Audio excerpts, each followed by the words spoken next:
Best health packages up to 80% discount. Tirumala Diagnostics. నమస్తే రమగారు. నమస్తే జయ.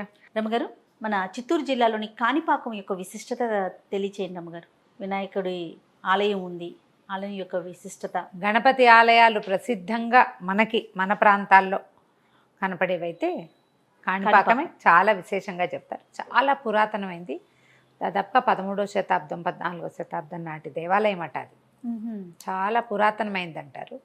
అయితే తర్వాత కాలంలో ఆ ప్రాంతంలో ప్రసిద్ధికి ఎక్కింది, కానీ మన మిగిలిన ప్రపంచం అంతా ఇటీవల సోషల్ మీడియా వల్ల బాగా తెలుసుకుంది. ఒక 50-60 సంవత్సరాలుగా మనకు అదొక ప్రత్యేకమైన దేవాలయం ఉంది. ఇదివరకు ట్రాన్స్పోర్టేషన్ ఉండేది కాదు. తిరుపతి వెళ్ళి కాణిపాకం వెళ్ళాలంటే అప్పుడో బస్సు ఉండేది. ఇప్పుడు తిరుపతి నుంచి పావుగంటకో బస్సు ఉంది. అవును, తిరుమల తిరుపతి దేవస్థానం చూడడానికి వెళ్ళిన వాళ్ళు తిరుపతి నుంచి వెళ్ళొచ్చు. చిత్తూరు నుంచి బాగా దగ్గర 10-12 కిలోమీటర్లు ఉన్నట్టుంది. మేము చిత్తూరులో స్కౌట్ ఇదేదో చేసాం ప్రోగ్రామ్, ఎప్పుడు ఇది 92లో. కానీ మేము కాణిపాకం వెళ్ళలేకపోయాం. వాళ్ళు ఏదో మొత్తానికి కుదరలేదన్నమాట. అక్కడి నుంచి మేము ఒక 15-20 మంది ఉన్నాం. వెళ్ళుండొచ్చు, ఏదో చిన్న తేడా వచ్చి వెళ్ళలేదు. తర్వాత ఎన్ని సంవత్సరాలకో నేను చూడగలిగాను. చాలా విశేషంగా అనిపిస్తుంది ఆ గుడి. దేవాలయము చాలా ప్రత్యేకంగా కనపడుతుంది.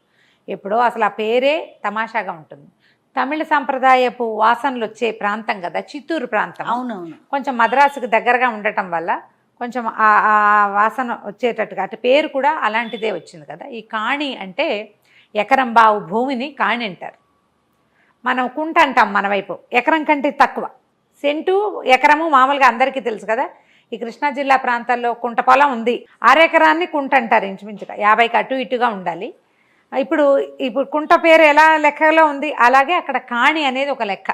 ఎంత పొలం ఉందంటే కాణి ఉందని చెప్తారు. కుంటిచ్చాం పిల్లకి అని చెప్తారు. కుంట పొలం అది లెక్క. అట్లాగే అంటే కొంచెం 50కి అటు ఇటుగా ఉంటుంది. మరి అరెకరాన్ని కుంట అంటారని నేను అనుకోను, కొంచెం పైనే ఉండొచ్చు. ఈ పక్కన ఏంటంటే ఈ కాణి అంటే ఎకరం బాతిక లెక్క. పూర్వం అట ఈ దేవాలయం ఎట్లా స్వామివారు స్వయంభూగా వెలిసాడంటానికి ఒక ప్రత్యేకమైన గాథ చెప్తారు. 3 అన్నదమ్ములు ఉండేవాళ్ళట. కొంచెం శరీర అవకరాలు కలిగిన వాళ్ళు, కాలు కుంటి అవుడు అలా ఉన్నారు పాపం. అయితే వీళ్ళకి ఒక వ్యవసాయ భూమి ఉంది. ఆ భూమిలో కొంత బావి కూడా ఉండేది. బావులు ఎండిపోతాయి కొంతకాలం అయ్యాక. ఏం చేస్తారు, దానికి తవ్వుతారు మళ్ళీ. ఆ బావులకి ఇప్పుడు వ్యవసాయ భూముల్లోనూ అక్కడ ఆ బావులు నీరు అయిపోయింది అనుకో, ఊట తగ్గిపోతే వెళ్ళేయటం అంటారు, లేదా పూడికి తీయటం అంటారు. అట్లా మేట్లా ఉంటుంది కదా, దాన్ని మరి కాస్త తవ్వుతారు. తవ్వేసరికల్లా మళ్ళీ ఊట ఎక్కడి నుంచైనా ఆ చుట్టుపక్కల వస్తుంది, క్రమంగా వస్తుంది. మొదటి రోజునే కనపడదు. కానీ ఈ బావి పూడికి తీసే పనులు, తర్వాత ఏమో ఈ వెళ్ళేసే పనులు ఊళ్ళలో సాధారణంగా చేసేవి. ఈ 3 అన్నదమ్ములు ఏం చేశారట, వ్యవసాయ భూమిలో నీరు కొద్దిగానే కనపడుతోంది, ఊట రావటం లేదు. పైనున్న నీరంతా ఏతం పెట్టి తోడేసేసి కొంత తవ్వుదాం అనుకున్నారు. నీరు ఉండగా తీయలేరు కదా, నీరంతా తోడేస్తారు. పూడికి తీసే పద్ధతి కూడా అంతే. బావి పూడికలు ఎట్లా తీస్తారు, ఈ బావుల్లో బకెట్లు పడిపోతాయి, పటకొలుసులు పడిపోతాయి, ఉంగరాలు పడిపోతాయి, జనాలు మగ్గులు చెబ్బులు కాకులు చెంచాలు తెచ్చి పడేస్తాయి. పల్లెటూళ్ళలో చేస్తారు ఆ పనులు. ఇప్పుడు కొంచెం తక్కువగానే ఇదివరకు మేము చూసేవాళ్ళం. ఈ మొత్తం తవ్వి ఆ పై ఇదంతా తవ్వగా ఒక 2 పూటలు దాన్ని అలా వదిలేస్తే నిదానంగా నీరు ఊట వస్తుంది అనమాట. వీళ్ళు ఆ పని చేద్దాం అనుకున్నారు. 2 కింద నుంచి లాగుతున్నారు, ఒక అతను బావికి అడకాలు వేసుకుని నిలబడి చేస్తున్నాడు అనమాట. నీరంతా తవ్వాక, నీరంతా తోడేసాక ఏతంతో తోడేశారు. ఒక అతను ఆ లోపల దిగి తవ్వబోయాడు. కొంచెం తవ్వేసరికి అతనికి ఏదో కంగుమని తగిలింది, కొంచెం నెత్తురు వచ్చినట్టుగా కనపడిందట. ఏమిటో నెత్తురు కనపడుతుందని కేకలు పెట్టాడు. రాయి తగిలింది, ఏదో కారుతుంది, ఇది తడి కాదు నెత్తుటి తడిలాగా ఉందని రక్తం కనపడింది. కనపడేసరికల్లా వీళ్ళు ఏం చేశారు, దిగారట. మిగిలిన వాళ్ళు కూడా దిగి దాన్ని అంతా ముట్టుకునేసరికల్లా ఆ స్పర్శకి వీళ్ళకి అవకరాలు పోయినాయి చుట్టూ. అప్పుడు ఇది ఒక రాయిలా కనపడుతుంది కదా, దాన్ని వదిలిపెట్టి చుట్టూతో తవ్వటం మొదలుపెట్టారు. చుట్టూతో తవ్వేసరికల్లా అది ఇంకో ఏదో ఒక స్వరూపంగా వీళ్ళకి తెలుస్తుంది. నీరు ఊరటం మొదలుపెట్టి, సరే ఈ రాతిని వదిలిపెడదాం, ఇట్లా అవకరాలు ఎట్లా పోయినాయి, ఏదో భగవంతుడి మహిమ అని భావించారు వాళ్ళు. అవకరాలు పోవటం అంటే చెయ్యి సగమే ఉంది, ఒక అతనికి చెయ్యి మొత్తం మొలిచేసింది. వచ్చినాయా? పోయింది. ముందు వాళ్ళకి వికలాంగులు లోపాలు పోయినాయి. ఒక అతనికి కన్ను సరిగా కనపడదు, కళ్ళు కనపడడం మొదలు పెట్టినాయట. దాంతో పగపగవా పైకి ఎక్కేశారు. చుట్టుపక్కల అందరికీ చెప్పుకున్నారు, ఇలా అయింది బావిలో ఏదో రాయి పడింది, దానికి ఏదో నెత్తురల్లే వచ్చింది, నీరు ఊరుతోందని మేము పైకి వచ్చేసాం, ఇట్లా మాకు ఇవన్నీ పోయినాయి. చుట్టుపక్కలందరూ ఆశ్చర్యపోయారు. ఏమిటా అని. సరే తెల్లవారాక చూద్దాం అనుకున్నారట ఊళ్ళో వాళ్ళంతా. తెల్లారేసరికల్లా నీరు పైకి ఊరొచ్చి ఆ నీటితో పాటు ఆ ప్రతిమా విశేషం కూడా పైకి వచ్చేసిందట. నీరు పైకి వచ్చేసింది. వ్యవసాయ బావులు చాలా లోతేం ఉండవు మన ఊళ్ళ నీళ్ళ బావుల్లాగా, ఒక మాదిరి లోతుంది.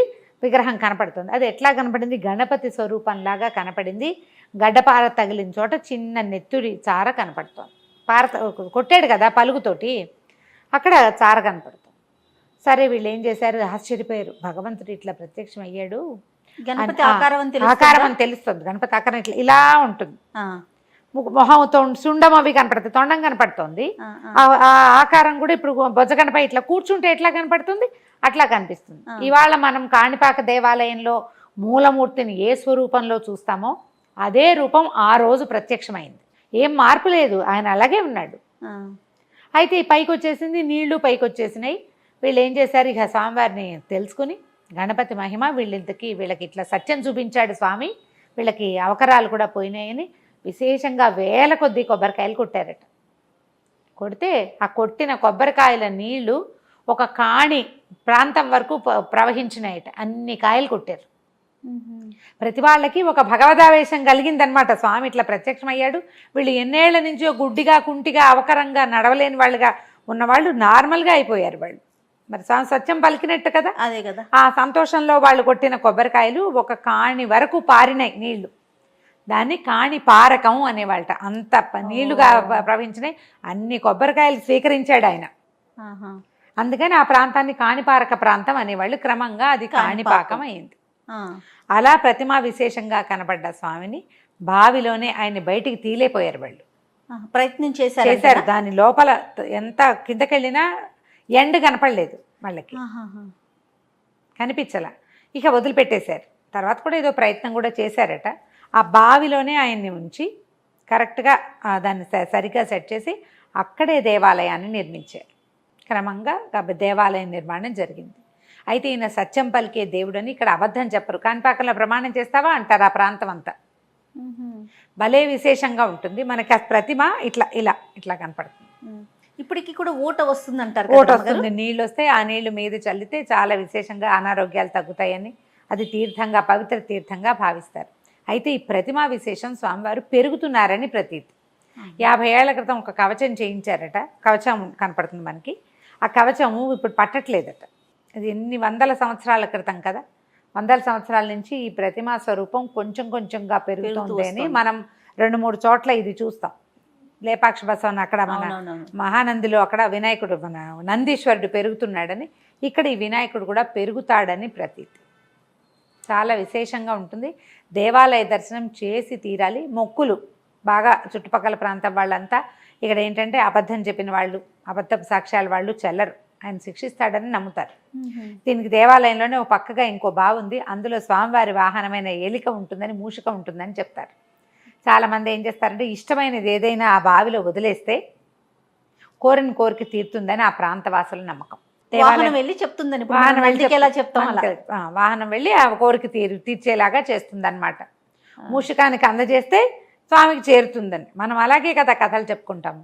అయితే దేవాలయం చాలా విశేషంగా కనపడుతుంది. ఎన్నో వందల సంవత్సరాల క్రితం నిర్మించిన పురాతన దేవాలయము. చుట్టుపక్కల అంతా దేవాలయం ఇప్పుడు ఇంకా ఇంకా విస్తరించింది కదా, క్రమంగా విస్తరిస్తుంది. సమయాలు మారిన కొందికి, కాలం మారే కొందికి పద్ధతులు కొన్ని మారుతూ ఉంటాయి కదా. అయ్యవారికి చేసే పూజా విధానాలు, వ్యవహారాల్లో తేడా లేదు. కానీ దేవాలయం మాత్రం చాలా విశేషంగా పెరిగింది. ఎప్పుడో కట్టిన గుడి ఇది. చోళుల కాలంలోనే కట్టబడింది అంటారు. క్రమంగా విస్తరించిందనమాట.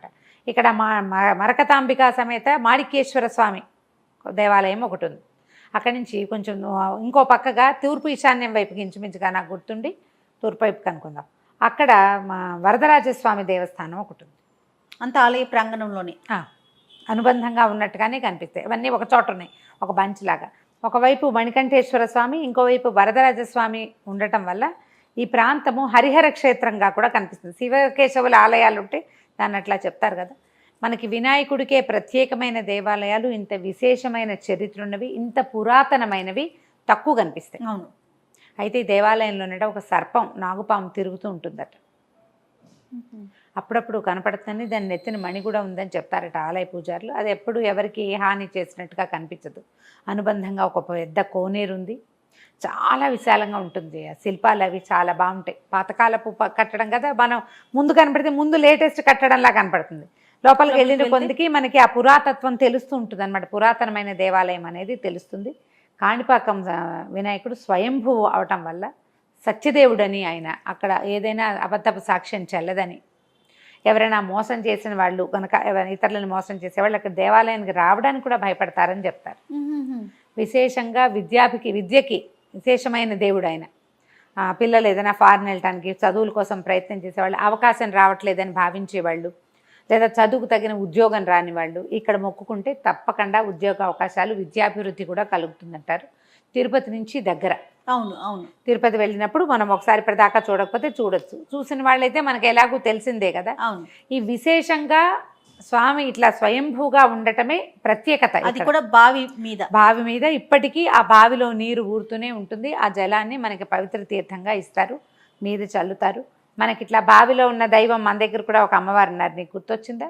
రేణుకా ఎల్లమ్మ, బల్కంపేట ఎల్లమ్మ తల్లి కూడా బావిలోనే ఉంది ఆవిడ. బావిలోంచి నీరు తీసివేస్తారు మన మీద. ఈ వినాయకుడి దగ్గర కూడా అలాగే దగ్గర అనగానే నేను విజయవాడ అటు ఆలోచించేసి నేను హైదరాబాద్ సంగతి చెప్తాను. ఇలాంటి ప్రత్యేకత ఉన్న దేవాలయాన్ని జీవితంలో ఒక్కసారైనా చూడాలి, ఖచ్చితంగా దర్శనం. ఇప్పుడు వినాయక చవితి ఉత్సవాలు విశేషంగా చేస్తారు. ఇక్కడ గణపతి కళ్యాణం జరుగుతుంది కాణిపాకం. మనం ఎక్కడ వినాయకుడికి కళ్యాణం చూడం కదా. అంటే విశేషమైన చరిత్ర ప్రాధాన్యం ఉన్నటువంటి, చారిత్రకమైన ఆధారాలు లభించేటువంటి పురాతన దేవాలయాల్లో వినాయకుడికి కళ్యాణం చేసే దేవాలయం కాణిపాకమే. చాలా ప్రత్యేకంగా కనిపిస్తుంది. మద్రాసు నుంచి, చుట్టుపక్కల అన్ని రాష్ట్రాల నుంచి, మద్రాసు ఎలా అనకూడదు, చెన్నై నుంచి అలా అలవాటైపోయింది నాకు. తమిళనాడు నుంచి, కర్ణాటక నుంచి, మహారాష్ట్ర నుంచి కూడా విశేషంగా భక్తులు వస్తారు.